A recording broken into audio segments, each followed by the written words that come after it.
Hey guys, my name is Gisela Flores, and thanks for coming to my presentation. I'll be talking about how microplastics are becoming an issue to our environment. These are some of the topics that I'll be talking about. The first one I'll be talking about are what are microplastics. So microplastics are tiny plastics that are about 5 millimeters of diameter. They are found in marine, freshwater, and estuarine environments.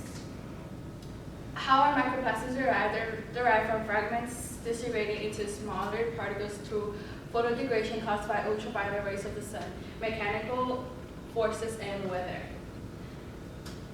Analysis of microplastics. There were, in the Brazos River Basin, there were 436 fish collected, where 46 were contaminated with microplastics, and 4% had debris and considered masses of plastic metal.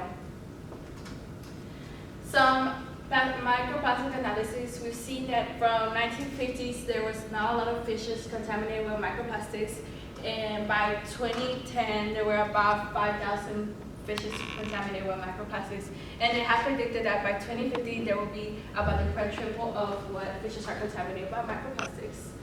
Phillips and Warner have documented that microplastics by fish in Gulf of Mexico, there were 8% of fishes contaminated with microplastics.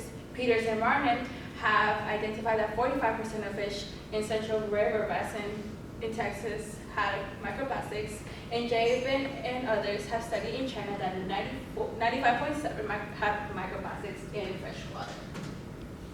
What are microfibers? So microfibers are small pieces of fibers which are derived from clothing. They are washed into rivers and eventually into the ocean.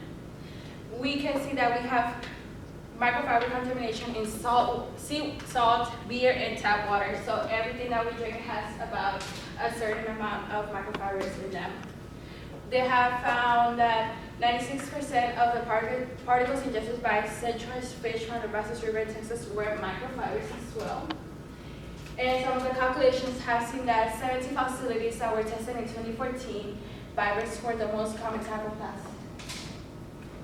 So some of the effects that microplastics have towards the fishes is that they hurt their intestines, they cannot eat properly.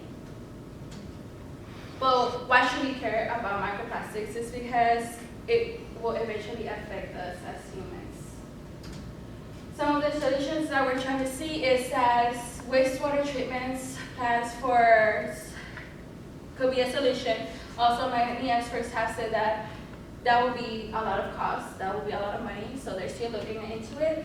And for microfibers, they're trying to see if we can have a catchment bag and other microfiber catchment devices. So yeah, do you guys have any questions for me? Yes, ma'am? What other chemicals do microplastics get attracted to? So microplastics get attracted to anything that has to do with plastic. They just get attracted to it. Okay, and how are they attracted to? They just have this chemical that they have an attraction. They're like magnets with plastic. So yeah. Anyone else has? Yes. So I have recently read an article about microplastics polluting the air. Can you explain to me if and how it relates to ocean pollution? They do relate in the same way, but in air it just affects humans more in a healthy way compared to in the ocean. It affects animals in the ocean. That's the only difference. Okay, so you also talked about how the fish are harmed if they consume microplastics. I'm sure that if ingested by humans, it can also affect them. I'm wondering how it affects them, and if so, is there a solution to help with their health?